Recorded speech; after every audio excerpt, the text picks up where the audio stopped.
My name is Peggy. I live with my husband.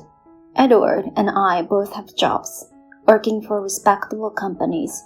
However, Edward earns more than me, so we split the household expenses and utility bills, but he mostly covers the cost of groceries and daily necessities with his income.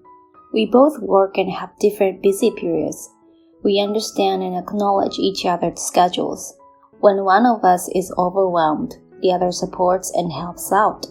For example, if I know I'll be late due to overtime, I would send an email in advance, and Edward will take care of preparing dinner. Conversely, when Edward is busy, I handle all the household chores.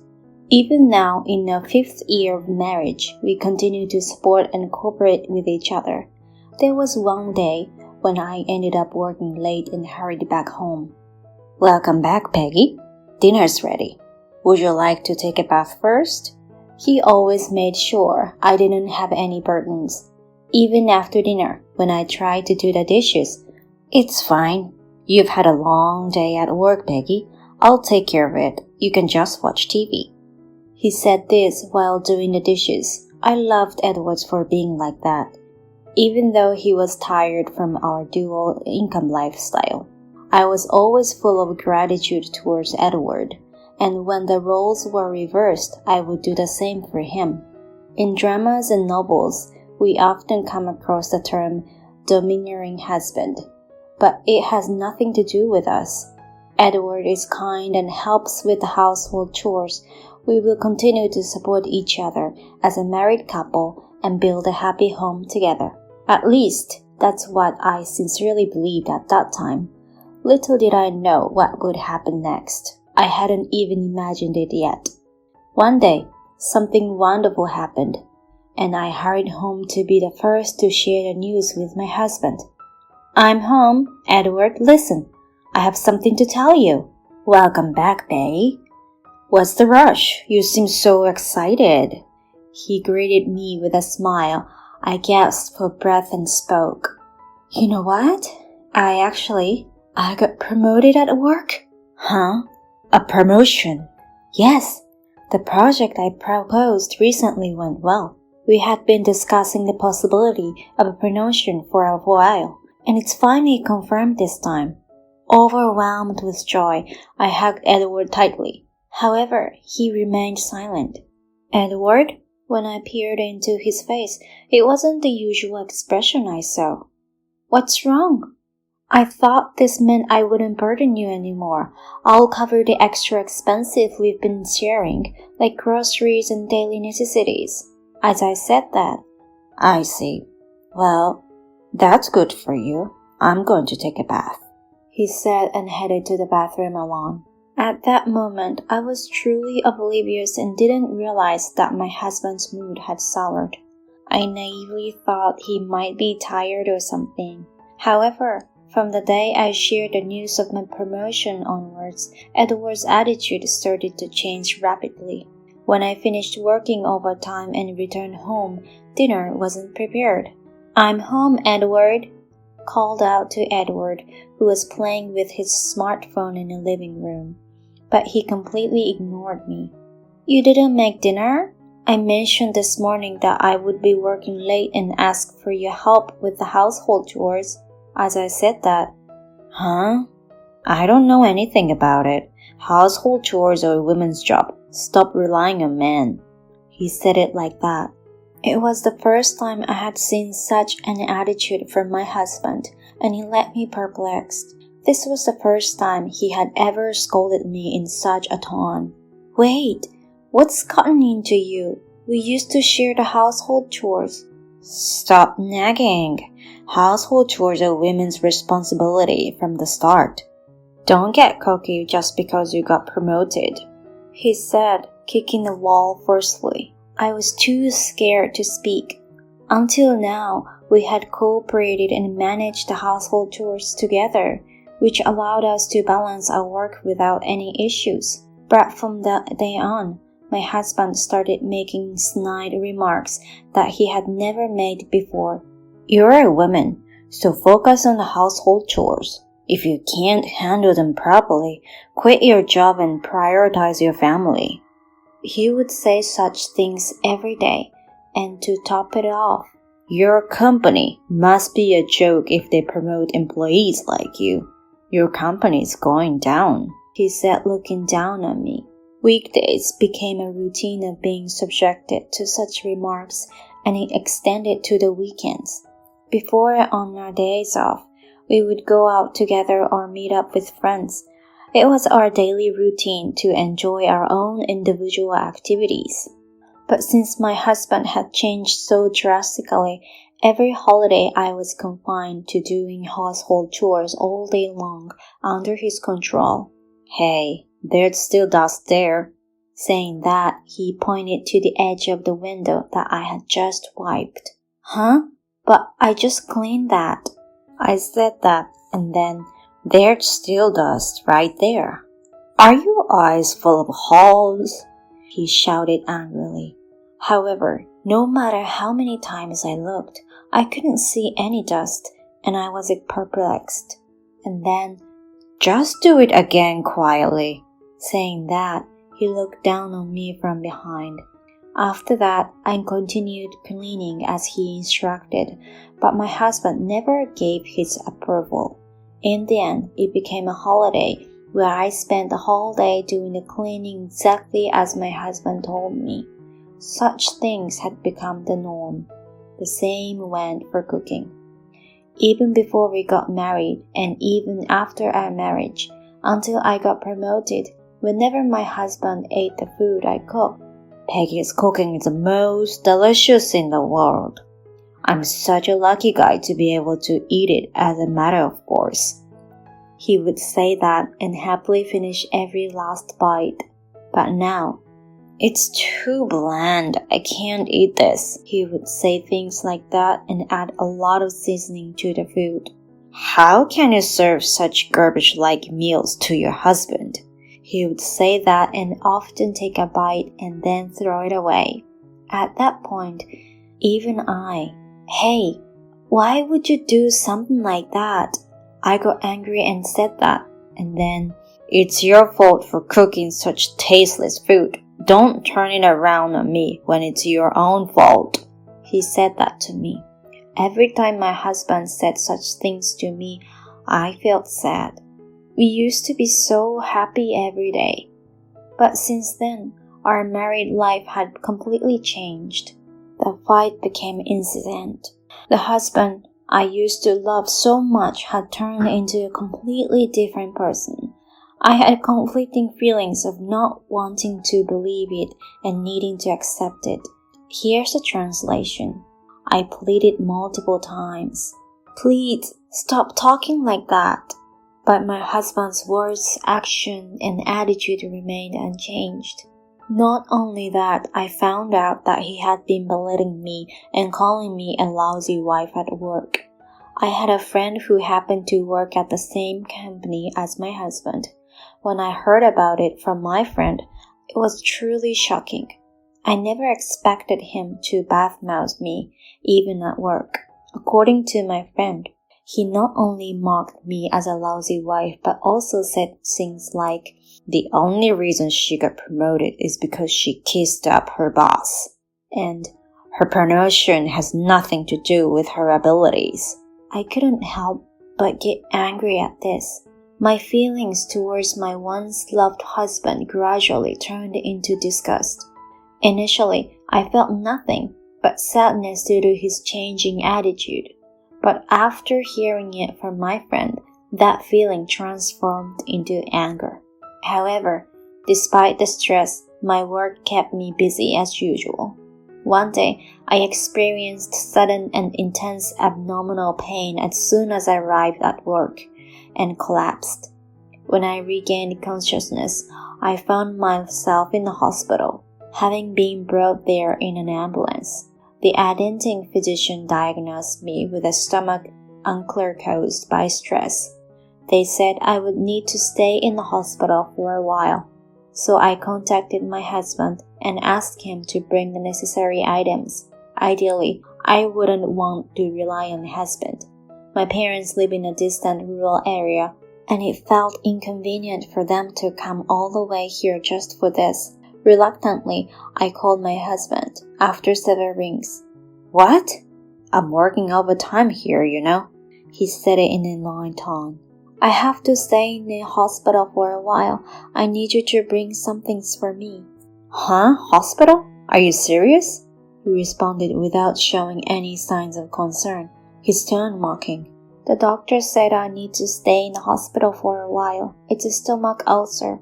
Oh, really? Tough luck. Well, it's your own doing, isn't it? He laughed dismissively. My own doing? I wonder who has the audacity to say that. I have been constantly tormented by my husband's arrogant attitudes day in and day out. In fact, it's because of that very stress that I ended up in this situation. My anger continued to grow. In the evening of the following day, my husband finally showed up at the hospital. Without a single word of concern, his first words were, "What an inconvenience you are." Despite the fact that he had only brought about 40% of things I had asked for, he had the audacity to say things like, "Aren't you lucky to have such a kind husband? You should be grateful." I thanked him, saying, "Thank you for taking the time despite being busy," to which my husband responded with a smirk. You know, getting promoted and then collapsing like this. It might cancel out the promotion altogether, don't you think? I assured him. I already informed the company and explained the situation. At that, my husband looked at me and laughed, saying, "If we were to divorce now, you'd be in trouble, wouldn't you?" When I asked if he wanted a divorce, "Just kidding," he said, laughing dismissively. To make matters worse, he went on to say, "You can't be a good wife unless I properly educate you. If you do something like annoys me again, we'll get a divorce. Oh, by the way, you can pay for your own hospital bills. I won't give you a single dollar." With those words, he walked away, wearing a triumphant expression. After I replied, "Understood." After my husband left, a few minutes passed, and then I heard a vibrating sound coming from the bed. I lifted the covers and found that seemed to be my husband's smartphone there. Could it be that he forgot it? Thinking that, I picked up the smartphone, recognizing it as my husband's familiar device. Then it started vibrating persistently, notifying of incoming messages. Looking at the notification on the screen, there were message alerts. Beside the sender's name, there was a heart symbol, and in an instant I understood everything. My husband probably thought there was no risk of me checking his phone, so he hadn't put a lock on it. Before my husband returned, I hurriedly opened the phone. As expected, the person who had sent him messages appeared to be his affair partner. "I want to see Edward today too." "My wife is going to be hospitalized starting today. Will you come to the house?" "Really? That's exciting in a way." "Tonight. I won't let you sleep." They were engaged in such repulsive exchanges. Judging by the timing, they must have been communicating while he was on his way to the hospital. From that woman, I received consecutive messages. "I want to hear your voice. Is your wife okay? I hope she stays in the hospital for a long time. Let's have lots of love together." All those messages were from her, the woman. What a joke. He had insulted and looked down on me so much, and yet he was having an affair? Unforgivable. I will never forgive it. Everything felt absurd, and I made up my mind to seek revenge on my husband. When I checked the photo folder on his smartphone, I found numerous pictures of him with a woman who appeared to be his affair partner, as well as many questionable photos. Despite feeling nauseous, I quickly sent all those photos to my own phone. The messages exchanged were all captured by my phone's camera. I knew these would become crucial evidence in the future. Driven by that thought, I frantically gathered evidence. Then, just as I finished, My husband entered the room with an intense expression on his face. I had hidden his phone under the futon in a hurry, so I managed to avoid being caught. "What's wrong?" I calmly asked, pretending nothing had happened. "Oh, I forgot my phone." He clearly seemed flustered as he uttered those words. My husband searched for his phone, found it under the futon, and left without saying a word. After a few weeks, I was safely discharged from the hospital. However, there was still much I had to do. Soon after my discharge, I met with a friend who worked at the same company as my infamous husband. She had an acquaintance who was a lawyer, and I wanted her to introduce me to that person. When I told her about my husband, "What? That's unbelievable!" she got angry as if for her own situation. Immediately, she arranged for me to meet her acquaintance, the lawyer. I explained my situation to him. He advised me to gather more solid evidence, so I followed his recommendation and purchased a small voice recorder. I decided to keep it in my husband's work bag. It could be remotely switched on and off, and I would turn it on only when he claimed to be working overtime. At first, things didn't go smoothly, and the recordings weren't capturing the audio properly. However, after about 3 months since I started using it, I finally obtained undeniable evidence of my husband and his affair partner's voices. When I shared this with the lawyer and he listened to it, "With this, we can definitely win," he said that to me. The next day, whenever my husband claimed to be working overtime, I would go to bed early. But on this day, I stayed awake, waiting to talk to him. As the front door clicked open, my husband entered the living room. "Welcome home," I greeted him, and he looked at me with surprise on his face. "What?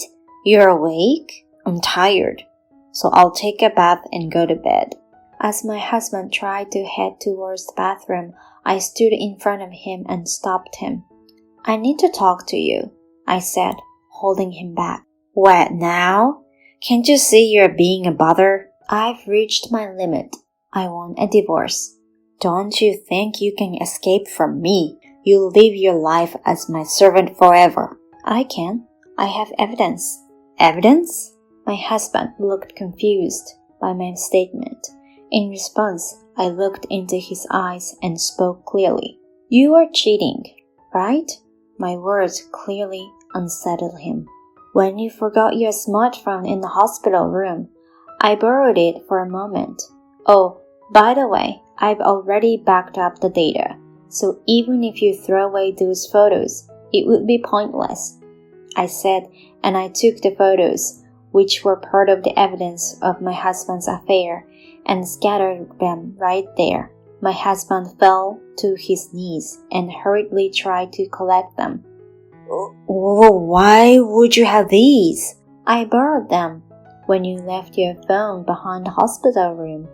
Oh, by the way, I've already backed up data, so even if you throw away those photos, it would be pointless," I said, and suddenly my husband burst into tears. "Wait, it's not what you think," he said, and then started rambling on his meaningless excuses. As my husband desperately tried to make excuses, I gathered my belongings and headed towards the front door. Just as I was putting on my shoes, he said, "Wait, please, don't divorce me. She's just a fling. I truly love you only, Peggy," he pleaded while shedding tears. I kicked him off as he clung my leg. "Disgusting. Don't ever come near me again," I said, and left the house. I would never return to this place again. With that thought in mind, I headed to my parents' house.